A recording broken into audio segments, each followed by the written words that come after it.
Anisha Islam breaks down as she describes the moment she heard how her father Ismail Hussain was abducted by armed police in the Mirpur area of Dhaka. 4 years on, there's no trace of the businessman. I have a feeling my father is still alive and would like to know where he's now. If you've killed him, then please let us know where he's buried. Then no one will have to worry that he's still missing. At least then I can have a funeral for him. Local and international human rights organizations say more than 600 Bangladeshis have been forcibly disappeared since 2009.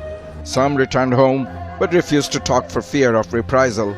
Many others were found dead in remote locations. Jumu Akhtar's brother went missing in 2015. Police later said that the student and the opposition political activist had died in custody. They detained me along with my parents and my brother, who was the main target and ultimately became a victim of custodial torture and death.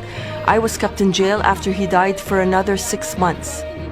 Kalpana and Michael Chakma were protesting voices against the oppression and harassment of the indigenous people in the Chattogram Hill Tracts region.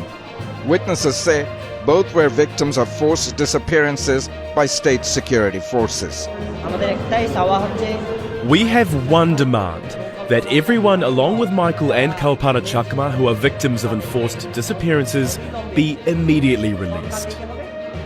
The number of enforced disappearances and extrajudicial killings has fallen significantly since 2021. That was when the US government imposed sanctions on commanders of the Rapid Action Battalion. That's the country's elite anti-terrorism police unit for rights abuse and their role in enforced disappearances. In recent months, family members of the victims of enforced disappearance have been subjected to intimidation and harassment by members of the law enforcement and intelligence agencies. Sanjida Islam's brother was seized by security forces 10 years ago. The opposition party leader is still missing. All the family members want is for those who are victims of enforced disappearances and subject to torture and secret detention cells to return home. Every day, we still dream of uniting with them.